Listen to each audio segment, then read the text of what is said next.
YDA Gujarat और PMA Gujarat ने जो डॉक्टर ज़ीशान अनवर शहीद के कत्ल के कातलों को पकड़ने के लिए 5वें रोज़ से जो धरना दिया हुआ है, उसमें मैं आप तमाम दोस्तों का, प्रेस और मीडिया वालों का शुक्रिया अदा करता हूं कि आज जो हमने प्रेस कॉन्फ्रेंस रखी उसमें आप तशरीफ़ लाए। आज क्योंकि IG पंजाब ने इनवाइट किया हुआ था YDA गुजरात और PMA गुजरात की लीडरशिप को इस केस के हवाले से अपडेट करने के लिए, तो उसकी जो ब्रीफिंग हुई है, मैं रिक्वेस्ट करूँगा प्रेसिडेंट PMA गुजरात डॉक्टर मकसूद ज़ाहिर साहब से कि वो थोड़ा सा उसे एलिब्रेट करें। बिस्मिल्लाहिर्रहमानिर्रहीम।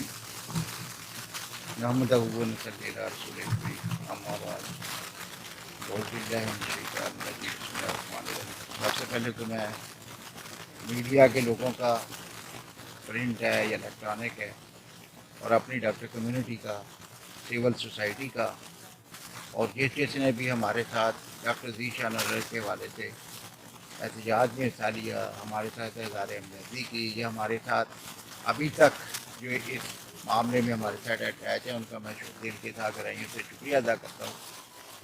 दूसरा ये कि हमारे जब से डॉक्टर ज़ीशान अनवर शहीद को शहीद किया गया, तब से डॉक्टर कम्युनिटी पहले 24 घंटे दिए, सब आपको पता है। उसके ऊपर पूरे का पूरा हमने डॉक्टर कम्युनिटी ने डिस्ट्रिक्ट पुलिस को मौका दिया कि आप इसके ऊपर अगर मुलजमान को गिरफ्तार कर ले तो फर्दर हम किसी किस्म का कोई नया अमल इख्तियार नहीं करेंगे। लेकिन जब वो 24 घंटे के बाद नाकामी हुई, तो फिर उसके बाद 24 जो हमने ABS का ऐलान किया, फिर कुल के ऊपर पूरे ज़िला गुजरात के अंदर OPD की स्ट्राइक का हमने ऐलान किया। फिर वो और प्रॉपरली, और ये सब आप लोगों ने ऑब्ज़र्व किया है कि अभी तक वो स्ट्राइक जारी है। उसके बाद फिर मंडे को हमारा कन्वेंशन हुआ। कन्वेंशन में ये ऐलान हुआ कि हम मेडिको लीगल सर्विसेज भी हम सब से बात की हुई है। उसके बाद फिर हमने जुमेरात को धरना दिया, जो आज इसका 5वां दिन है। इस धरने के दौरान हमें बहुत सारे मामला ऐसे मिले जिसके अंदर सबसे पहले जो है DC गुजरात, DPO गुजरात ने इंश्योर किया कि आप उठा लें, हमें टाइम दें, ताकि हम जो है उन मुलजमान को जल्द गिरफ्तार करेंगे, और अगर और आप अगर मौका में देंगे तो हमारे लिए आसान होगा, ताकि हम उनको जल्द से जल्द गिरफ्तार करें। जब ये इसके बाद लेकिन हमारी कम्युनिटी ये समझती थी कि हमें जो मोहतरम DPO साहब है हमारे लिए बड़े काबिल एहतराम है, लेकिन क्योंकि उनके 3 दफ़ा ब्रीफिंग में हमें कोई ऐसी तब्दीली नज़र नहीं आई, उनकी गुफ्तगू में हमें कोई पॉजिटिव चीज़ नज़र नहीं आई जिसको कम्युनिटी ने कबूल नहीं किया। उसके बाद RPO जो कि CCPO लेकिन एक्टिंग चार्ज है गुजरांवाला का, कल वो तशरीफ़ लाए। फिर उसके बाद उन्होंने भी हमें जो है बड़े अच्छे अंदाज में, मैं उनको अप्रिशिएट करता हूँ, उनकी जो है प्रोफेशनल जो कैपेबिलिटी है उस हवाले से उन्होंने हमें जब से ब्रीफ किया। हमारी कम्युनिटी काफ़ी हद तक उसके ऊपर मुस्लिम भी समझदारी तौर पर जैसा उन्होंने बताया हमें। लेकिन फिर भी हमारा ये था कि जब तक हमने जो है हर आप जो है जिससे पंजाब में अपना एक मौका दिया, जिसके नतीजे आपने देखेगा लाहौर के तमाम फिर जो है ना साहब से भी हमसे करम साहब का भी हम शुक्रिया अदा करते हैं। उन्होंने भी हमें पूरी तरह कंट्रोल भी किया और हमारे साथ हमें पूरी की पूरी जिम्मेदारी दी कि जो है ना हम पूरी तरह इस मामले को मंतकी अंजाम तक पहुँचाएँगे। उसके बाद फिर आज हमारी मीटिंग थी जो है IG पंजाब के साथ, तो मैं IG साहब का भी बहुत शुक्रिया अदा करता हूँ कि PMA YDA और YDA पंजाब को मैंने बड़े अच्छे अंदाज में हमारे साथ मीटिंग की, और हमें जो है ना इंश्योर किया कि जो है डॉक्टर ज़ीशान अनवर के जो मुसलमान हैं वो इंशाल्लाह जल्द अज जल्द कानून के कटहरे में आएंगे और उनको करार वाकई सजा दी जाएगी। तो उसके बाद अभी जो है ना फाइनल हमारा जो है इस मामले में एक बात जो मैं कहना चाहता हूँ कि हमारी जो OPD की स्ट्राइक है वो तो YDA पंजाब के साथ वो जारी है, लेकिन एक चीज़ जो हमने यहाँ पे जो धरना दिया हुआ है, हम आज उसको ना लिफ्ट कर रहे हैं, ताकि हमारी स्ट्राइक अभी ख़त्म नहीं हुई। ये बात बताना इसलिए ज़रूरी था क्योंकि हमारी जो कम्युनिटी ये समझती है कि जब इतना हायर अपने टेकअप की है तो हम उनको भी टाइम देते हैं ताकि वो इस मामले को जल्द अज जल्द मंतकी अंजाम तक पहुँचाएँ। अब मैं आगे फर्दर ब्रीफिंग के लिए चाहूँगा कि डॉक्टर साहब अपना मौका दे दें और ये ताकि हम बिस्मिल्लाहिर्रहमानिर्रहीम। बहुत शुक्रिया आप सबका, मैं बहुत शुक्रगुजार हूँ। अपनी गुजरात प्रेस का स्पेशली जितने भी आपके इलेक्ट्रॉनिक प्रिंट सोशल मीडिया से रिलेटेड जितने भी हैं हमारे दोस्त अहबाब डेफा से लेकर अभी दिन तक। और ये मैं दोबारा आप सबको बता दूं कि ये हमारी जो इंसाफ के हसूल की जंग है, ये उसी आबोताब के साथ जारी है। इसमें आप इंशाअल्लाह ताला वक्त गुजरने के साथ देखेंगे ज़रा बराबर भी कमी नहीं आएगी। जो जुल्म और बर्बरियत, दहशत गर्दी हमारे डॉक्टर ज़ीशान अनवर के साथ हुई, जो उनका नाहक खून बहा, ये कभी भी रायगा नहीं जाएगा। इसका बोझ है पूरी डॉक्टर कम्युनिटी के ऊपर, इसका बोझ है पूरी गुजरात की सिविल सोसाइटी के ऊपर, गुजरात के हर बासी के ऊपर, पूरी पंजाब की आवाम के ऊपर। हमारी स्ट्रगल किसी सूरत भी कोई सियासी स्ट्रगल नहीं थी। हमेशा ऑर्गेनाइजेशन, तंजीमें अपनी कम्युनिटी के दिफा के लिए निकलती हैं, वो चाहे जर्नलिस्ट हों, चाहे वकला बरादरी हो, चाहे टीचर हों, सारे निकलते हैं उनके हकूक़ के लिए, उनकी मुश्किलात आसान करने के लिए। लेकिन इसके लिए जिसमें हमारा भाई शहीद हो गया, हम सिर्फ इसलिए इसको इतना हाई मॉरल ग्राउंड पे लेके गए कि इसका नाहक कत्ल का यहीं रायगा ना हो जाए, कहीं ये कोल्ड स्टोरेज में ना चला जाए, सर्द खानों में ना फेंक दिया जाए केस।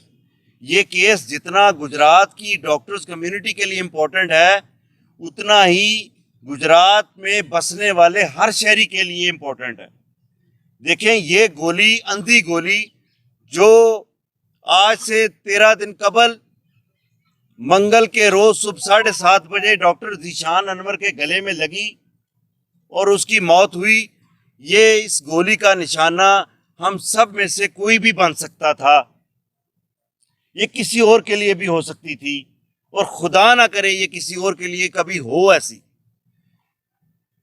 इसके लिए ज़रूरी ये होता है कि माशरों के अंदर जो जिंदा माशरे हैं, जिंदा सोसाइटीज़ हैं, उसके अंदर आवाज़ हक बुलंद करना बड़ा इम्पोर्टेंट है। फतह याब करना अल्लाह ताला की बाबरकत ज़ात के पास है। आवाज़ बुलंद करना अवाम का काम है, माशरों का काम है, सोसाइटीज़ का काम है। मेरे ख्याल से ये अलम सिर्फ गुजरात की डॉक्टर्स कम्युनिटी ने अकेले बुलंद नहीं किया। इसमें मैं बारहा अपने हर इंटरव्यू में ये कह चुका हूँ, कोई बटरिंग वाली बात नहीं है कि ये पहली दफ़ा मेरे टाइम पीरियड में, जब से मैं मीडिया से इंटरेक्ट कर रहा हूँ, ये पहला इशू ऐसा हुआ है जिस इशू को मीडिया ने अपना ज़ाती इशू समझ के इसको हाईलाइट किया, इसको प्रमोट किया, इसको प्रोजेक्ट किया, इसके ऊपर हाई अप्स की निशानदेही करवाई, इसकी कवरेज की। उसके साथ हमारी गुजरात की तमाम सिविल सोसाइटी, हमारा चैम्बर, हमारे वकला बरादरी, हमारे टीचर, हमारी फार्मा एसोसिएशन, जितनी भी गुजरात की सिविल सोसाइटी के पिलर्स हैं, वो इसके ऊपर अपने तहफ़्फ़ुज़ात, अपने concerns through media, through presence of धरना यहाँ आके अपनी देते रहे हमारे पास। हम उनके मशकूर और ममनून भी हैं, लेकिन इसके साथ मैं बार बार कह रहा हूँ, हमारा जो मौक़िफ़ डे फर्स्ट पे था, हम आज भी उधर खड़े हैं। बिल्कुल दुरुस्त बात है कि हम इस हद तक कामयाब ज़रूर हुए कि हम इसको, जो हुकूमत वक्त के हाई अप्स हैं, चाहे वो IGP साहब हैं, चाहे वो RPO साहब हैं, उन तक हम लेके गए। हम जो चीज़ चाह रहे थे वो क्लूलेस ना हो, इसका कोई क्लू मिले, कल को ये ना हो, इसका पता ना चल सके क्या ये बत्ताखोरी का केस था, ये डकैती थी, या ये कोई और मामला था। जो भी मामला था वो अनर्थ हो। और ये हमारी स्ट्रगल, ये हमारी एफर्ट आज से भी आगे जारी रहेगी। लेकिन जैसा कि प्रेसिडेंट PM में डॉक्टर मकसूद जाहिद साहब ने फरमाया, बावजूद इसके कि ज़िले इंतज़ामिया और ज़िले पुलिस हमें इसके सुराग बताने में मुकम्मल तौर पर नाकाम रही। हमें चूंकि RPO साहब की जो प्रेजेंस हुई, उन्होंने हमें बताया कि they are on the right track. मैंने इनको देखा है, चेक किया है, ये अपना इनका ट्रैक ठीक है, ये पहुंच जाएंगे वहाँ पे। उसके बाद उन्होंने अपनी स्पेशल असिस्टेंट फोर्स जो CIA की इन केसेस से रिलेटेड होती है, वो साथ डिप्यूट की। आज हमारी मुलाकात आईजीपी साहब के साथ हुई और उनके जो हमारे मिनिस्टर हैं डॉक्टर प्रोफेसर जावेद अकरम साहब, उनके थ्रू जावेद अकरम साहब ने हमें बारहा इसकी गुजारिश की। हमारी वाईडीए पंजाब की लीडरशिप आपके सामने यहाँ पे आई, उन्होंने हमें कहा कि प्लीज़ हम आपका इशू टेकअप करने जा रहे हैं, मंडे तक अगर ये नहीं करेंगे तो तमाम हॉस्पिटल्स बंद होंगे। आज आपने देखा सुबह 8 बजे से लाहौर के 8 teaching hospitals completely OPD closure थी वहाँ पे। दोबारा उन्होंने कल अपनी स्टेटमेंट में वाईडीए पंजाब के प्रेसिडेंट ने ये कहा कि अगर इनको गिरफ्तार नहीं किया जाएगा तो इसका दायरा कार ग्रेजुअली वसी किया जाएगा। पहली पे आरपीओ साहब तशरीफ लाए, प्रोफेसर जावेद अकरम साहब, वाईडीए पंजाब की एश्योरेंस के हम इसको टेकअप कर रहे हैं। उसके बाद आज आईजीपी साहब की एश्योरेंस कि ये मैं इसको पर्सनली लूँगा। हमारी मीटिंग के दौरान उन्होंने आरपीओ साहब को भी लाइन पे रखा, डीपीओ साहब को भी लाइन पे रखा और उनके साथ इस पूरे मामले को इंक्वायर किया। It was a meeting about 20-25 minutes, ये 25 मिनट की ब्रीफिंग थी जिसमें उन्होंने बड़ा एक हम्बली सजेस्ट किया कि आपका प्रोटेस्ट करना राइट है, लेकिन जब आपकी तंजीमें सेंट्रल इस चीज़ को ऑलरेडी टेकअप कर चुकी हुई हैं तो आप इस पर कुछ गौर करें। अब जब इतने सारे लोग, इतने सारी जो हाई अप्स हैं हमारे, वो सारे इसके ऊपर इंश्योर करने जा रहे हैं कि हमें कुछ वक्त दिया जाए, तो हम ज़रूर इसके ऊपर कंसीडर करेंगे। तो आज हम सब ने ये मुतफ़िका तौर पे, चूँकि हमारी पूरी कम्युनिटी ने जो आज से 2 दिन पहले मीटिंग हुई थी उसका कंप्लीट मैंडेट पीएमए और वाईडीए की लीडरशिप को दिया था कि वो फैसला करेंगे कि इस धरने को कब और कैसे डेफर करना है। सो आज मैं आप सबके सामने, जैसे डॉक्टर मकसूद जाहिद साहब प्रेसिडेंट पीएमए ने बताया आपको कि आज धरने के 5वें रोज़ हम इसको डेफर करने जा रहे हैं। मैं खराज तहसीन पेश करना चाहता हूँ अपने तमाम पीएमए और वाईडीए की कैबिनेट को, बिलखसूस अपनी यंग डॉक्टर एसोसिएशन गुजरात को, इनकी लीडरशिप को, इनके लड़कों को, जिन्होंने इस सख्त सर्दी के अंदर इस फर्श के ऊपर 5 दिन गुजारे, 4 रातें और 5 दिन। ये मुसाफिर नहीं थे, ये मुस्तकिल तौर पर यहाँ पे रहे, दिन और रात इन्होंने यहाँ गुजारे। आप लोगों ने इनको कवर भी किया, आप लोगों ने इनको देखा भी, तो इनके लिए खराज तहसीन मैं पेश करता हूँ। मैं उसके साथ अपनी तमाम सीनियर लॉर्ड, मैंने अपनी ज़िंदगी में जो थोड़ा सा टाइम पीरियड मैंने अपनी पॉलिटिक्स डॉक्टर की में गुजारा है, मैंने कभी किसी इशू के ऊपर इतनी यकसुई नहीं देखी। हमारा द मोस्ट सीनियर डॉक्टर, चाहे वो किसी भी कॉर्नर में है, वो कितनी भी प्रेजेंस दे सकता है, वो हमारे साथ अजीज़ भट्टी से कचहरी चौक, कचहरी से जेल चौक और वहाँ से यहाँ तक आया। फिर हर रोज़ धरने में आप लोगों ने देखा, हर गुजरते दिन के साथ उन सीनियर लॉर्ड ने अपनी नुमाइंदगी इस धरने में शो की, अपने बच्चों को अप्रिशिएट किया, उनको एजुकेट किया, उनको बैकअप किया। सो मैं उन सब का भी शुक्रगुजार हूँ। धरना डेफर करने का मकसद सिर्फ इतना है कि अगर आईजी पंजाब साहब ने हमें ये कमिटमेंट दी है कि मैं इसको ज़ाती तौर पर टेकअप करके इसके मामलात को देखूँगा, तो हमें भी इन रिस्पांस कुछ ना कुछ ज़रूर देना चाहिए। सो आज हम अपना धरना यहाँ से डेफर कर रहे हैं। जो ओपीडी क्लोजर की कॉल है वो as per YDA Punjab policy, चूँकि हमारी सेंट्रल कमांड वहाँ से चल रही है, उनके मुताबिक एज़ इट इज़ चलेगी। एंड पे मैं वंस अगेन आप सब से गुजारिश भी करूँगा, रिक्वेस्ट भी करूँगा, प्लीज़ अगर कहीं पे हमें एज ए डॉक्टर कम्युनिटी वक्त गुजरने के साथ कमी बेशी इस इशू को लेके आ जाए, वैसे तो इंशाल्लाह नहीं आएगी, हम इसको हर गुजरते दिन के साथ दोबारा एस्केलेट करना स्टार्ट कर देंगे। हम वक्त देंगे, हम देखेंगे, अगर हमारे भाई ज़ीशान अनवर के कातलों को ना पकड़ा गया, इस सारे इशू का अनर्थ ना किया गया, तो कोई भी ताकत हमें दोबारा किसी भी जगह पे कोई भी एक्टिविटी करने से रोक नहीं सकती। हम ये धरना किसी और मुकाम पे भी कर सकते हैं, दोबारा इसी मुकाम पे भी कर सकते हैं, रोड ब्लॉकेज भी कर सकते हैं, वो सारे ऑप्शन हमारे लिए ओपन है। सो वंस अगेन जहाँ पे हमारी कमी पेशी होगी, आप लोग मीडिया के ज़रिए हमें वो याद दिलवाएंगे कि डॉक्टर ज़ीशान अनवर के केस का डॉक्टर साहब क्या बना। मैं आखिर में अपनी तमाम पीएमए की लीडरशिप जो यहाँ पे तशरीफ़ फरमा है, जी फार्मा का मैं बोल चुका हूँ भाईजान।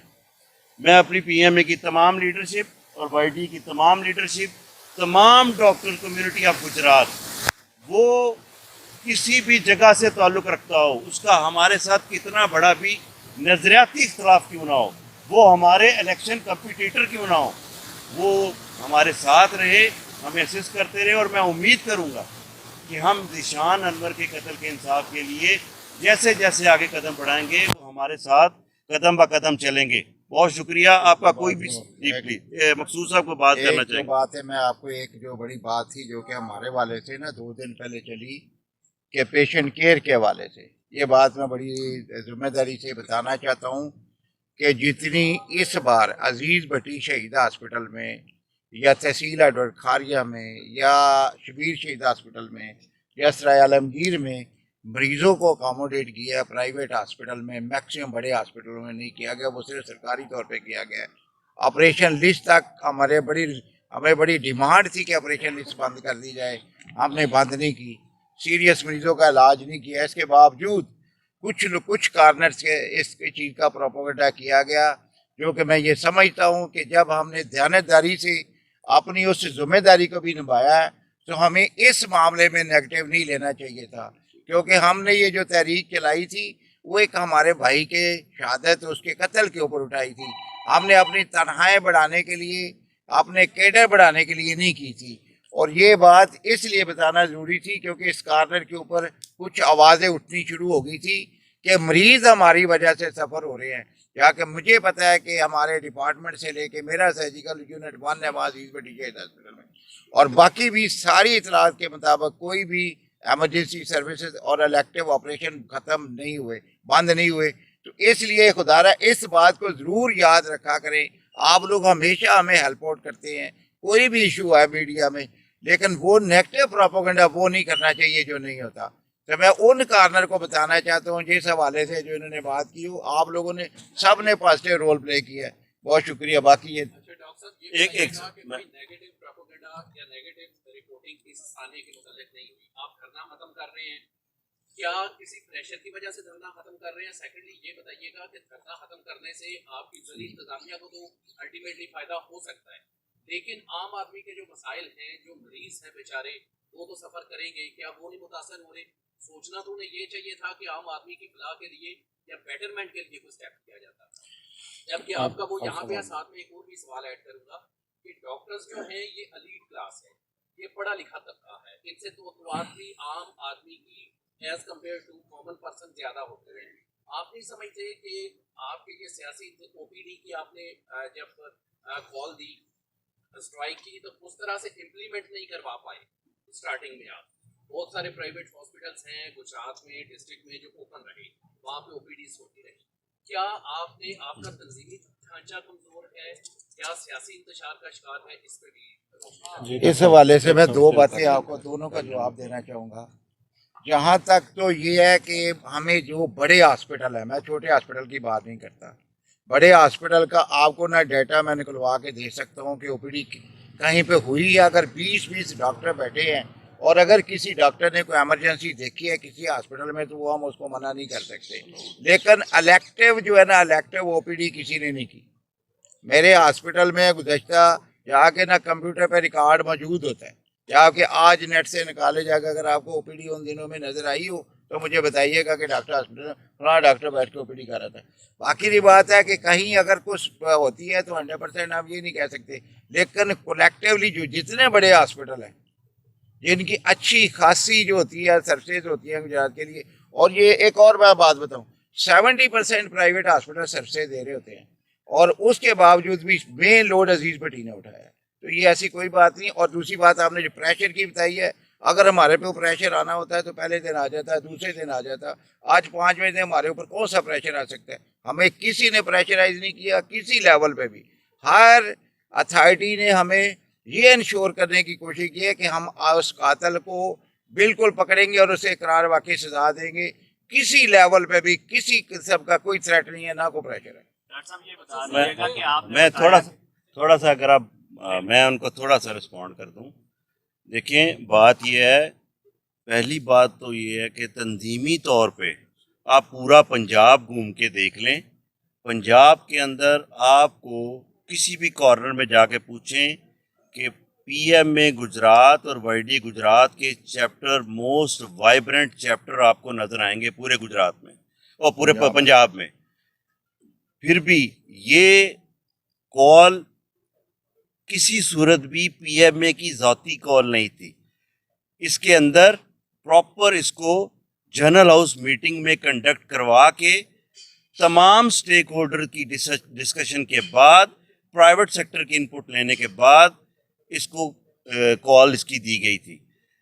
इम्प्लीमेंट इसकी 90% हो सकती है, 95 हो सकती है, 85। अगर आप किसी हॉस्पिटल के बाहर से गुजरें, वहाँ पे आपको गार्ड ने अभी आपको गोशगुजार की, उन्होंने कहा कि जब आपकी सेंट्रल लीडरशिप ने इसको टेकअप किया हुआ है, हम कहीं भागे तो नहीं जा रहे और ना ही आप सारा कुछ हमें दे के जा रहे हैं, हम अपने ऑन टोस हैं, आपके लिए काम कर रहे हैं। अगर आप इन गुड विल जेस्चर, अच्छे अखलाकी मुजाहरा करते हुए कर देंगे तो एक पॉजिटिव जेस्चर होगा आपकी तरफ से।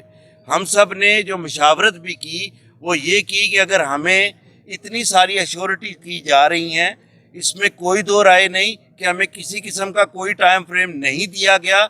अश्योर किया गया है कि आपकी चूँकि सेंट्रल कमांड से कॉल चल रही है, जब चल रही है तो आप वेट कर लें थोड़े दिन और इसको डेफर कर लें। तो हमने उसको डेफर किया है, हमें उम्मीद है इंशाल्लाह। इसीलिए मैंने आप सबको रिक्वेस्ट की थी कि अगर कहीं हम भूल जाएं अपने ज़ाती मामलात के अंदर तो याद करवाइएगा कि डॉक्टर साहब एक आपके भाई का शहादत भी हुई थी, उसके बाद डेफर होने के बाद आप किधर गए।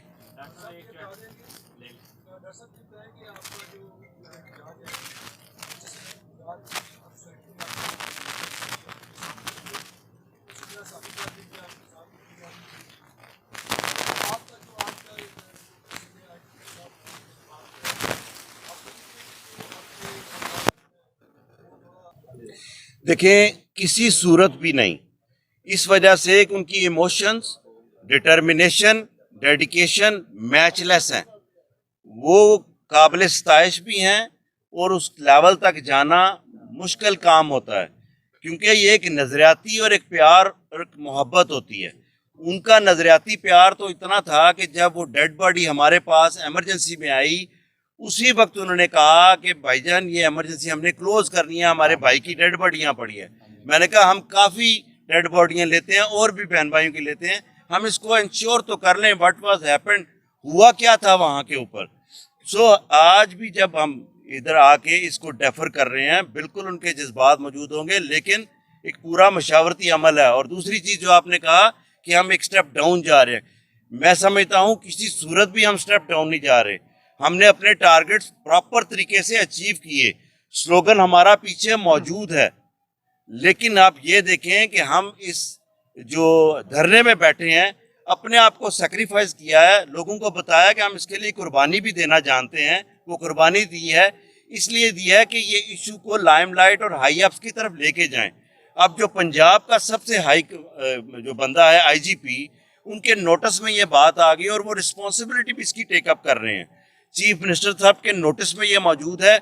हमारी मीटिंग हो सकती थी उनसे, लेकिन चूंकि कैनेडियन डेलीगेशन या कोई फॉरेन डेलीगेशन वहाँ पे थे, जो हमें बताया गया है, जिसकी वजह से वो नहीं हो सकी। लेकिन हम आइंदा आने वाले दिनों में इंशाल्लाह ताला उनसे भी मुलाकात करेंगे। इसीलिए मैंने कहा कि हमने ये धरना डेफर किया और मेरी यंग लाट इंशाल्लाह ताला मुझे उम्मीद है कि इस चीज़ को बखूबी समझती है। Thank you ji. आईजी साहब से आपकी मीट हुई, उन्होंने आपको कोई चीज़ें वाज़ह की तो आप धरना खत्म कर रहे हैं। फिर एक क्वेश्चन ये है कि ओपीडी क्यों चल रही है और आपने उसे क्यों बांध रखा है, उससे भी फिर खोल दें जी। दूसरा ये है कि क्या धरना सियासी बेन तो नहीं चढ़ गया आपका? देखें, धरना सियासी भेंट तब चढ़ता अगर हम किसी शख्सियत की या किसी इदारे की कोई डीमोरलाइजेशन यहाँ पे कर रहे होते। अगर हमने डिमांड डिप्टी कमिश्नर की तबादले की या डीपीओ के तबादले की या एसएचओ के तबादले की होती, आप सारे मेरे से ज़्यादा बखूबी जानते हैं कि कौन कौन कैसा कैसा एजेंडा रखता है। हमने डे फर्स्ट से कहा था बड़ा क्रिस्टल क्लियर सबको कि हमारा एजेंडा सिर्फ और सिर्फ डॉक्टर ज़ीशान अनवर को इंसाफ लेके देना है। इसके अलावा हमारा कोई एजेंडा नहीं। कोई भी डीपीओ हो, कोई भी डीसी हो, हमारा उससे कोई लेना देना नहीं है। हमें सिर्फ इंसाफ दें, उन कातिलों को गिरफ्तार करें और उसके पीछे जितने मुहर्रकात हैं उनको अनर्थ करें। दूसरी बात जो आपने कही कि आप इसको कर रहे हैं, हम कतई तौर पे इसको नहीं करना चाहते। जो सवाल शाह साहब ने किया, हमारी आज भी यंग लाट इसके ऊपर डिटरमेंट है कि इसकी कंटिन्यूटी रखे, लेकिन आईजीपी साहब ने एक अपना जेस्चर दिया, इन रिस्पॉन्स हमें एक जेस्चर भी देना है और उसके ऊपर एक चेक भी रखना है। और ये दूसरी बात जो इम्पोर्टेंट है कि अब चूंकि ये कॉल जो है ये transfer and shifted to the YDA Punjab central की तरफ चली गई है, अगर वो हमारे मामलात डेली बेसिस के ऊपर हाई अप्स के साथ तय कर रहे हैं तो हमें भी उनके साथ कोऑर्डिनेशन में रहना पड़ता है। और एक और बात जो आपने कही ना, सियासी तौर पे तो ये आप लोगों को ये पता होना चाहिए, जो आपके सीनियर मीडिया के मेंबरान हैं और आपको भी, कि आज तक कोई ये पहला वाक़या नहीं हुआ जिसके ऊपर हमने कभी, हमारे लिए पॉलिटिशियन हो, मुल्क के किसी भी जमात के हो, हमारे लिए सारे काबिल एहतराम हैं। हम इसको कभी आपने नहीं देखा कि हमने किसी पॉलिटिशियन की बैग के ऊपर बैठ के कोई पॉलिटिक्स की हो। हम तो जब भी आवाज़ उठाते हैं अपनी इशू पे आवाज़ उठाते हैं, ये कभी नहीं हुआ ये तहरीक। हमारे लिए बहुत रिस्पेक्टेबल है, all the politician, they are the, जो अपना हर एरिया में उन्हें अपना एक रोल है। लेकिन इसको ये अंदाज में कहना, आपको भी नज़र नहीं आया होगा, खुदा न खासा लोग आते हैं, ज़ाहिर वो डॉक्टर ज़ीशान अनवर से लोगों के ज़ाती तल्लुकात थे, लोग उनसे ज़ाती तौर पर मुस्तफ़ीद होते थे, लोग उस बंदे की, आज भी हर बंदा जो ये शहर के अंदर रहता है उनकी तारीफ़ करता है। तो इसमें खुदा न खासा किसी किस्म का भी, और एक और बात जो मैं दोबारा ये यंग के हवाले से, यंग डॉक्टर के हवाले से या नौजवानों के हवाले से बात बताना चाहता हूँ, क्योंकि वो देखें इधर वो धरना भी दे रहे हैं और उधर वो ड्यूटियाँ भी कर रहे हैं। तो ओपीडी की स्ट्राइक में हम जो एमरजेंसी होती है या एमरजेंसी लाइक होता है उसको हम उधर एमरजेंसी में डॉक्टर एडिशनल बिठा के चेक करा रहे। सारी बातें आपको नहीं बता सकते कि बहुत सारे लोग हैं जो कि हमें दरमियान में होते हैं, तो हम एमरजेंसी में एडिशनल हमारे डॉक्टर बैठ के उनको देख रहे होते हैं। ये नहीं होता कि सारे के सारे वो इलेक्टिव केस बस है जिसको कोई खुदा न खासा कोई सर दर्द है या हल्का फुल्का कोई नजला जुकाम है, अदरवाइज कोई डायबिटिक पेशेंट है, कोई हार्ट पेशेंट है, कोई रीनल फेलर का पेशेंट है, कोई गायनी का केस है, कोई जो ट्रामा के केस है, कोई जो एक्यूट एमरजेंसी है किसी तरह की, सारी अल्हम्दुलिल्लाह मैनेज हो रही है। एक वन बाय वन कर।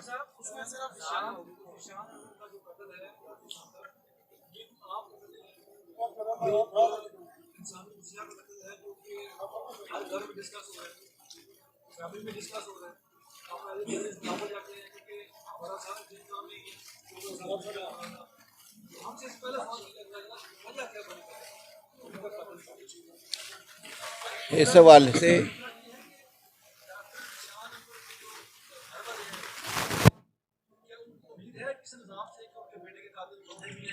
तो ये पुलिस का काम बताना है। देखें शाह साहब, आपने बड़ा अच्छा क्वेश्चन किया है। हम निज़ाम इसी में हमने रहना है और इसी निज़ाम को हमने झंझोड़ना है। इसी निज़ाम को झंझोड़ते हुए हम यहाँ धरने पे बैठे हुए हैं। इसी निज़ाम को झंझोड़ते हुए हमें ये तरीक़ाकार, जिनके ऊपर आपको भी इख्तलाफ हो सकता है, हमें भी हो सकता है, आवाम को भी हो सकता है, वो हमें इख्तियार करने पड़ते हैं। मुझे बताएं, अगर उसका मर्डर हुआ था तो क्या 48 या 24 आवर में डिप्टी कमिश्नर साहब या डीपीओ साहब को उनके घर में या मौके पे नहीं होना चाहिए था? होते वो वहाँ पे, वो आ जाते हॉस्पिटल के अंदर, दोनों तंजीमों के पास बैठ जाते, कहते कि हमने इन लाइन के ऊपर काम किया, ना इसकी नौबत आती, ना हम ओपीडी क्लोजर की तरफ जाते, ना हम धरने की तरफ जाते। ये पहले देखा जाता है। यहाँ पे मामला ऐसे हैं कि कौन कितना ज़्यादा जोर लगा के आवाज़ ऊंची से रो सकता है। यहाँ तो एक आम बेचारे मजदूर आदमी को भी अपना इंसाफ लेने के लिए अपनी लाश सड़क और जीटी रोड को ब्लॉक करना पड़ता है। न्यूज़ तब जाके मेन चैनल ब्रेक करते हैं जब आपकी डेड बॉडी पड़ी हो या कुछ शीशे टूटे हों। वैसे तो न्यूज़ भी ब्रेक नहीं होती, चैनल भी कहता है कि जी कैसे इतने सारे इश्यूज हो रहे हैं। सो कहने का मतलब ये है कि हम इंतहाई, ये देखें ना, किसी की सूरत, हम अगर ओपीडी कर रहे हो आराम से, हम कंफर्टेबल हैं वहाँ पे अपने हॉस्पिटल्स के अंदर, हमें क्या ज़रूरत है डिस्कम्फर्ट करें, ये धरने दें, ये कभी आके डेमोन्स्ट्रेशन करें, कभी रोड साइड प्रोटेस्ट करें। कौन सी पॉलिटिक्स? हमने कोई MP/MNA थोड़ी बनना। डॉक्टर की पॉलिटिक्स है, वो उनकी फलाह करने से आ जानी है। उनके लिए हम अच्छे सेमिनार अरेंज करवाएं, उनके लिए अच्छा फैमिली फन गाला अरेंज करवाएं, वो सबके लिए बेनिफिशरी है। ये थोड़ी है कि अपने आप को हम ग्रिल करें। लेकिन जब कम्युनिटी आपको रिप्रेजेंटेटिव बनाती है तो आपको सेक्रिफिकेशन देनी पड़ती है। सो हम अपनी कुर्बानी दे रहे हैं इस इशू को लाइव रखने के लिए। जहाँ तक आपने फैमिली की बात की, देखिए हमने उनसे माँ जी के साथ बात जब भी हुई तो मैंने बार बार कहा कि उन्होंने 2 दफ़ा मेरे से बात की और दोनों दफ़ा 2 चीज़ें कही। मैं दोबारा आज मीडिया के सामने रख देता हूँ। एक दफ़ा उन्होंने कहा पुत्र मेरी गल याद रखी कि जे मेरा पुत्र जिस तरह बेगुनाह कतल होया, किसी होर माँ का पुत्र इस तरह बेगुनाह कतल ना होवे मेरे बेटे के केस। दूसरा, जिस दिन हमारा धरना था वो यहाँ से लाइव कवरेज जा रही थी, माँ जी देख रही थी, तो माँ जी ने कहा कि पुत्र मैनू किसी ने की कहना या मारना, मैं तो घर बह के करना की, मैंने भी उत्थे जाके बिठा दो धरने। मैं कहा आप दुआ करें माँ जी। सो कहने का मतलब है कि ज़रूरी नहीं है, ये हमारी रिस्पॉन्सिबिलिटी है। जिस तरह आप लोग कर रहे हैं, आपका तो डॉक्टर तो नहीं है ना, होता आप में से बेचारे ज़्यादा जानते भी ना हो ज़ीशान अनवर कौन है, लेकिन आप सारे कर तो रहे हैं ना। सो एज ए माशरा, एज ए सोसाइटी, ये हमें रोल प्ले करना है अपना।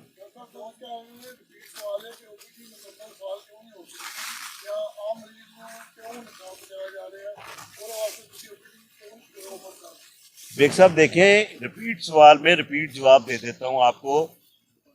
अगर इसको कातिलों को फिर फोर गिरफ्तार कर लिया जाता है, फर्ज करें मैं आज प्रेस कॉन्फ्रेंस में बैठा हूँ यहाँ पे, अभी यहाँ से ब्रेक हो जाती है कि सर जी बंदे पकड़े गए हैं, तो आपके लिए प्रेस कॉन्फ्रेंस नहीं बुलाएंगे इधर हम दोबारा, वहीं पे हम फौरी इमीडिएट मैसेज कर देंगे कि तमाम सर्विसेज रिज्यूम कर दी गई।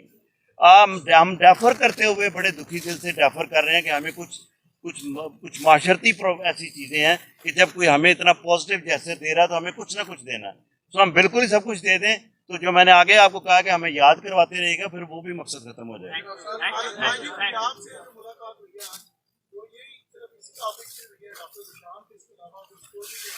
नहीं, इसके अलावा देखें 2 चीज़ें बड़ी इंपॉर्टेंट हैं। सिक्योरिटी के हवाले से जो भी मामलात हैं वो YDA पंजाब पहले से ऑलरेडी CM साहब के साथ ऑन बोर्ड है। हमने गुजरात के हवाले से एक एक चीज़ उनको एलेबोरेट की है। जो आपका सेफ सिटी प्रोजेक्ट है जिसके तमाम कैमरे फाल नहीं है, ये भी हमने उनको बताया। जो हमारी लास्ट 6 माह से ज़िला गुजरात की कानून की लाकानूनियत जो चल रही है उसके बारे में भी बताया। ज़ीशान अनवर का केस तो पूरे डे फर्स्ट से लेके आज दिन तक सारे का सारा बताया ही है। सेफ सिटी के ऊपर भी उन्होंने कहा हम ऑलरेडी वी आर डूइंग, हमने आप प्रेस रिलीज सुनी थी, हम उस पर काम कर रहे हैं। तो हम चाह रहे हैं कि गुजरात जो है वो सेफ एंड प्रोटेक्टेड हो। इसमें ये था कि ये जो है ना सेफ सिटी के हवाले से गुजरात वाले प्रॉपरली, जैसे लाहौर में कैमरे लगे हैं गुजरात वाले में लग रहे हैं, उसी तरह फेज के अंदर गुजरात के अंदर भी गवर्नमेंट लेवल के ऊपर लगेंगे। बहुत आप सबका बहुत शुक्रिया।